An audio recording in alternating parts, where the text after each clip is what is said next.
Action versus inspired action. I've done a couple videos on inspired action, but I really want to drive the point home in this video because I've been getting a lot of emails and a lot of you guys are asking, hey man, what's the difference between regular action and inspired action? What is the benefit of inspired action? Where does it come from? How do I use it with the law of attraction? So this is what we're going to cover today. Let me first say this. Anytime we create something or we manifest something and bring it into our physical world, it's coming from a state of inspired action. So first we have to understand how we create.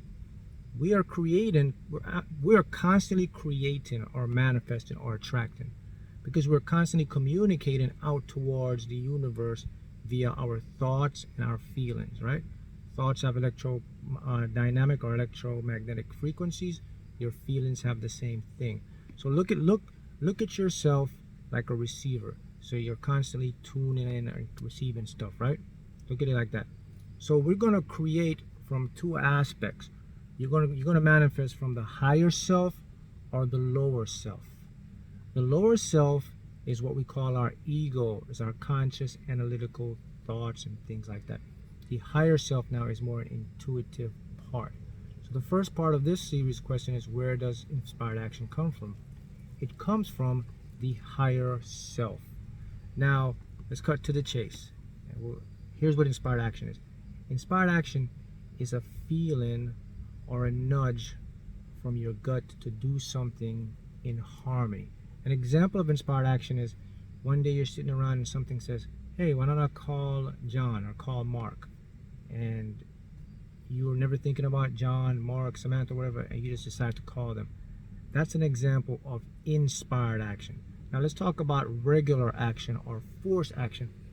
Forced action will usually come in the form when you feel some type of feeling such as guilt, anxiousness, fear, any type of those feelings are what we call forced action. Forced action is where you start to critically think about doing something and then you're wavering back and forth, or your mind is telling you to do something. You feel like you have to do something. You feel more like it's a guilt trip if I don't do it. If I don't do it, I'll feel like I'm lazy or I'm not doing anything. That is forced action. Inspired action is coming from the authentic part of you. When we use inspired action, we're actually in a flow to create with the universe.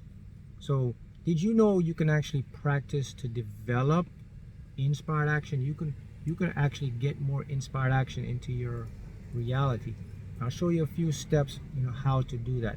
Because the thing is, you and I, we are constantly being fed inspired action through the universe. But what tends to happen, guys, is it tends to get gobbled up by our ego, which is forced action. So let's show you some signs and some things that you can use to build your inspired action so that you can take this to the next level. A simple tool that you can do to build inspired action is to practice being more aware around all of your surroundings. Another tip to build inspired action, practice meditating. Maybe sitting in silence, relaxing, let things come to you. You're going to build inspired action. Another way to build inspired action is to not judge things that come into your reality. Don't put big judgment on them. Just observe them, see what it is, and listen. Another way you're going to build inspired action is to practice to start listening to your authentic self. Mark, how do I listen to myself? It's a great question.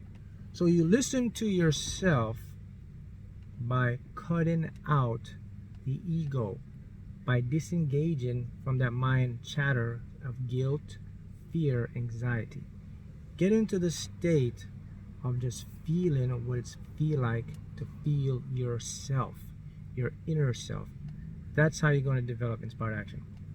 Now, we create through inspired action. We miscreate through forced action. I repeat that. We create through inspired action. We miscreate through forced action. So let me do a quick review and I'll go over this again. Remember, inspired action will feel like something from the gut. It won't feel logical. It'll feel nudge-like. It will feel inspired. It'll feel like a flow state. It'll just come out of the blue. It's an inner talking. That is inspired action. Forced action is the opposite. Forced action will have some ulterior motive behind it. Usually forced action will be accompanied by a feeling of lack, doubt, worry, guilt. Some type of feeling will bring forced action. Remember now, where does forced action originate? Lower self. What is the lower self? Ego. Where does inspired action come from? Or where does it begin? It begins in your authentic self or your higher self. So you have to start to practice the familiarity with these things, because at first it's not going to make sense to you. You're not going to know if it's inspired or forced. But with this video, hopefully now you can get a clearer picture, understanding what is inspired versus forced. All right, so the question now begins. So now I know where inspired action comes from. It comes from my higher self. Now, why is inspired action more powerful than forced action? Why does inspired action work versus forced action? That's a great question. So the reason why inspired action works, because when you use an inspired action, you are using a part of you that has the ability to see your whole life. When you're using forced action, you're using a part of you that has the ability to see limited aspects of your life. See, the thing with the lower self or the ego is it doesn't see everything together. It sees everything separate. Your ego sees physical reality as just that, physical. The higher self doesn't see a physical reality. The higher self sees one reality, spiritual and physical entangled. Therefore, when the higher self, it not only can see your physical, but it sees spiritual things that you and I can't see, which spiritual just means beyond the physical. So whenever we are using inspired action, whenever it comes to us, guys, you will always be guaranteed success. Inspired action will always lead you to your manifesting goals. Forced action is a hit or miss. Sometimes you can get to your goal, but you don't get the fulfillment of your goal. So when you're going to use inspired action, always remember, it always will lead you to success. Because remember, it's coming from a part of you that sees every single thing, the pitfalls, and it's going to communicate to you to guide you to make the right decisions. Here's something else that people need to understand. Most of our actions we take are trying to fix the actions we messed up on. In other words, most of the action steps we take, we're trying to fix the recreating of forced action. So we have been conditioned and taught that we have to jump and take action. That messes up your direct connection with your authentic self. Doesn't work like that. Don't do that. Don't jump at anything. Now, forced action or regular action is right. Sometimes. Sometimes you have to take forced action, but you will know the difference though. You will know when to take forced action, when not to take forced action. But when it comes to your big goals or the dreams or anything you create, it always comes to you in inspired action. Because remember, the authentic self knows the infinite channels to bring you what you want. Lower self doesn't know that. So when you can master this, that's when you'll take your game to the next level. Now, the reason why inspired action is so powerful is because whenever you have inspired action, you have no resistance. Think about it. When you feel that gut urge to do something, there's no resistance. Think of the word inspire. When you have inspiration, you're in a feeling state of feeling good. You're flowing. So here's another tip for you to know when you're in inspired action mode. When you just feel regular. You just feel good.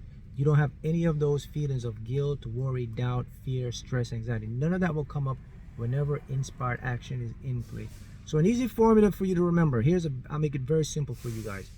Whenever it's inspired action, notice, check first how you feel. If you feel normal, not just in the flow, it's inspired action. If you have feelings such as guilt, worry, doubt, uncertainty, anxiousness, it's forced action. See how that works? That's what I want to leave you with. So now you should have an understanding, inspired versus regular action. See you guys. Thanks.